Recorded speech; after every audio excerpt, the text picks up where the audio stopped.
Fala, rapaziada, tranquilo? Para quem não me conhece, meu nome é Thiago Simões, sou procurador de Estado, professor de processo civil e professor de técnicas de concurso e assim por diante, tá? Eu represento aqui neste momento o nosso time do CSA, que faz parte do Instituto Conecta Jus. CSA, para quem não sabe, é Construindo a Sua Aprovação. E o nosso time do CSA somos eu e a Fer.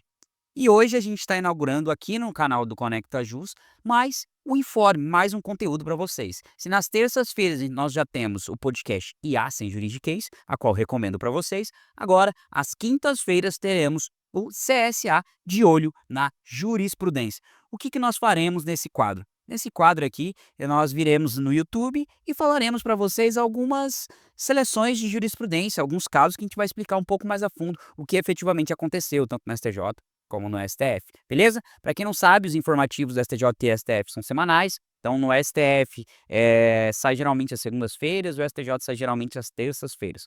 Para quem quiser se aprofundar e estar sempre mais atualizado com a jurisprudência, eu recomendo aqui no trecho abaixo aqui na nossa descrição, tem um link do nosso grupo do WhatsApp, onde a gente informa e traz todos os informativos do STJ e do STF que saem rotineiramente toda semana e mais outras centenas de conteúdos que nós produzimos diariamente lá. Beleza? Então, vamos seguir agora para nosso primeiro caso, tá? Só para deixar aqui para vocês, CSA de olho na jurisprudência. Então, eu, Thiago Simões, quem quiser me siga lá no Instagram, a prof. Fer Soares, que é uma das nossas integrantes do nosso time CSA, e o Instituto Conecta Jus. Beleza? Então, vamos embora. Primeiro caso que eu separei para vocês hoje, tá? Caso 1. Qual foi a tese que foi firmada? Não é um caso de recurso repetitivo, tá? Foi um caso julgado por uma turma, tá? Uma turma do STJ, então não tem efeito vinculante. E a tese que veio no informativo foi o seguinte: aplica-se a prescrição quinquenal do Decreto 20.910 de 1932. Para quem não sabe, esse decreto é o decreto que regulamenta a prescrição contra a fazenda pública, de um modo geral, tá? As empresas públicas e sociedade de economia mista, prestadoras de serviço público. Então, aqui, ó, mais importante, prestadora de serviços públicos essenciais, sem finalidade lucrativa e sem natureza concorrencial. Tranquilo? Então, esses são os 3 pontos que foi fixado nesse julgado. Por quê? Agora vamos entender a ratio por trás do julgado. O que acontece? A fazenda pública, ela tem um regime de direito público. Tranquilo? Nenhum segredo aí. De outro lado, as empresas públicas e sociedade de economia mista, de um modo geral, elas têm um regime de direito privado. Beleza? Tranquilo? Porém, em algumas situações específicas, tá? Como essa, o STF reconhece a aplicação do regime de fazenda pública a empresas públicas e sociedade de economia mista. Tranquilo? Inclusive, esse regime de empresa pública, sociedade de economia mista, quando se aplica esse regime de fazenda pública, implica inclusive na expedição de precatório e RPV. Então, ela não paga suas dívidas por meio de execução contra particulares, por exemplo. Paga suas dívidas mediante precatório, tá? Isso acontece com algumas empresas públicas, sociedade de economia mista. Tranquilo? Então, para preencher esse requisito, nós temos que ver 3 requisitos, beleza? Elas têm que ser prestadoras de serviços públicos essenciais, sem finalidade lucrativa e sem natureza concorrencial. Aí aplicaremos benefício de fazenda pública, mesmo entendimento do STF para precatórios e RPV, tá? E aqui, neste caso, preenchendo essas 3 qualidades, nós aplicaremos a prescrição quinquenal, que é aplicável às fazendas públicas de um modo geral, tá? Então, Estado, União, município, também aqui, neste caso em específico, aplicaremos também para as empresas públicas e sociedades de economia mista. Beleza? Então, é um caso aí que mistura um pouco, direito administrativo e direito processual civil, tá? Beleza? Então, vamos lá. Segundo caso de hoje, e esse é interessantíssimo. Esse é um caso que versa sobre direito administrativo, tranquilo, e tem um pouquinho de processo civil, para vocês verem que os assuntos se entrelaçam, né? Então vamos lá. A tese é a seguinte: a anulação de questões de concurso público em razão de decisão judicial proferida em ação individual não tem efeito erga omnes, não sendo possível reabrir o certame para a distribuição de pontos e reclassificação de todos, aqui é a palavra-chave, de todos os candidatos. Tranquilo? Então, qual que é a ratio desse julgado? O STJ veio e falou para a gente o seguinte: olha, fulano, Vamos lá, Joãozinho ingressou, com uma ação requerendo a anulação da questão 68 do concurso da Procuradoria do Estado do Paraná. Tranquilo? Joãozinho foi lá, ingressou com essa ação, requerendo a anulação da questão 68. Tranquilo? Joãozinho ganha a ação. A partir do momento que Joãozinho ganha a ação, não tem mais recurso, o processo transita em julgado. Então, nós temos uma norma jurídica, tá? Individual do caso concreto, que se aplica ao Joãozinho. Beleza? O que que vai acontecer? O Joãozinho vai ter esse ponto atribuído da anulação da seção da questão 68 no certame dele, tá? Então, a prova dele vai ser acrescida de um ponto. Tranquilo? Ah, professor, mas e os demais que marcaram a 68? Olha, os demais que marcaram a 68, se não ingressaram com a ação judicial deles, eles não terão o ponto atribuído. Tranquilo?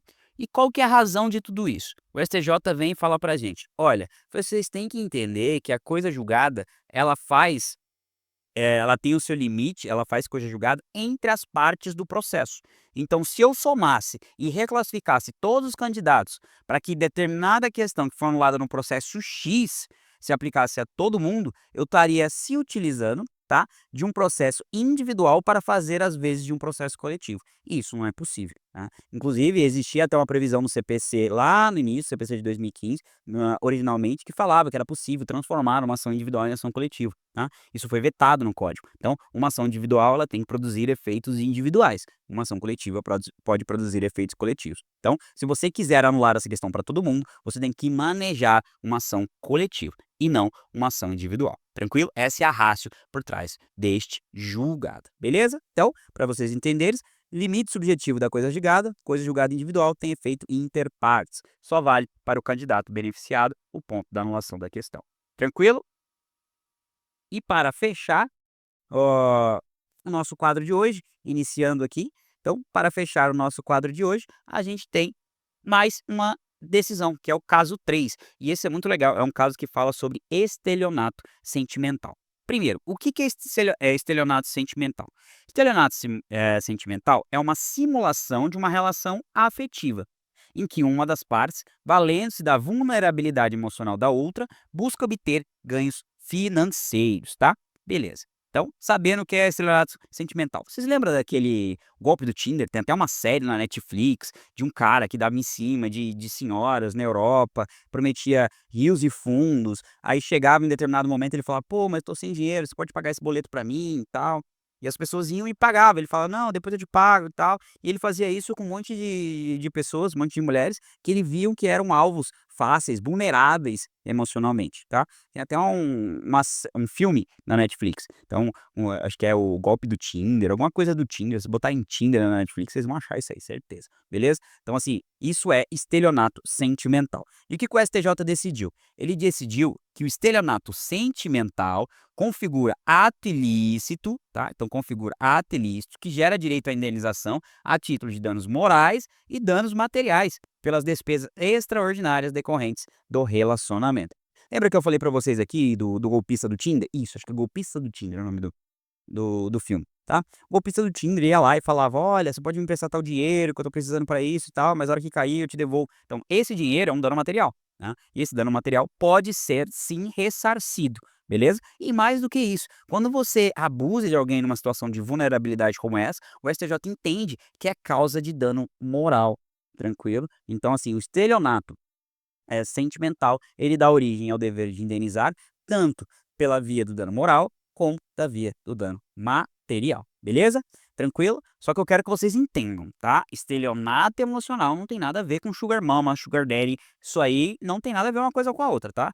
Uma coisa é o estelionato, que é decorrente do estelionato penal. Inclusive, a gente vai fazer até um paralelo aqui para que vocês entendam bem, tá? Ó, segundo o artigo 171 do Código Penal, verifica-se que, para a configuração de crimes de estelionatos em geral, é, é necessário o preenchimento dos seguintes requisitos: obtenção de vantagem ilícita, tá? Em prejuízo alheio, emprego de artifício, ardil ou qualquer outro meio fraudulento, induzimento ou manutenção da vítima em erro, tá? Esse é o estelionato penal. Tranquilo? Beleza? Tá? Então, para a configuração do estelionato sentimental, a gente vai aproveitar estes requisitos do estelionato penal e vai trazer para o cível. Então, No caso em específico, por exemplo, houve obtenção de vantagem ilícita, pois os gastos financeiros suportados pela vítima não advieram de despesas ordinárias. O que seria despesas ordinárias de um relacionamento amoroso? Por exemplo, pagar um jantar, pagar uma viagem, tá? Se o casal vai junto e você paga essas despesas, são despesas ordinárias de um relacionamento amoroso, tranquilo? Então essas despesas não poderiam ser ressarcidas, tá? Então, mas de desejos patrimoniais exclusivos do recorrente, em curto espaço de tempo, tá? Por exemplo, ele chega lá e fala: "Poxa, amor da minha vida, poxa, eu queria muito tirar uma BMW no seu nome". Aí ia lá e tirava a BMW e sumia, entendeu? Então, assim, isso seria um ganho extraordinário que ele estaria induzindo a vítima em erro e tal, e se aproveitando da sua vulnerabilidade, tranquilo? Não é meramente pagar uma viagem ou pagar um jantar. Por isso que eu falei pra vocês, não se confunde com a relação de sugar mama, sugar daddy, que é uma relação muito bem estabelecida essa, onde fica basicamente os deveres de cada um nessa relação. Não sei bem como é que vocês vão entender isso, mas vocês entenderam, né? Eh, então houve obtenção de vantagem ilícita, tá. Segundo requisito ali, o recorrente sabia da situação de vulnerabilidade emocional da recorrida e a induziu em erro, simulando a existência de uma relação amorosa, tá. Então ele sabia que ela estava mal, que ela estava triste, que ela estava doente e tal, e se aproveitou dessa situação específica para obter essa vantagem ilícita, beleza? O recorrente agiu com ardil, contando histórias de dificuldades financeiras e fazendo pressão para obter dinheiro fácil e rápido da vítima, tá?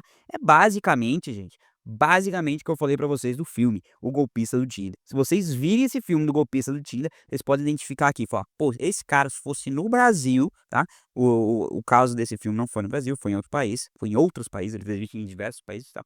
Mas se fosse no Brasil, a mulher poderia processar o cara e pedir dano moral e dano material para reembolso de todos esses valores que elas forneceram a ele a partir de serem induzidas em erro.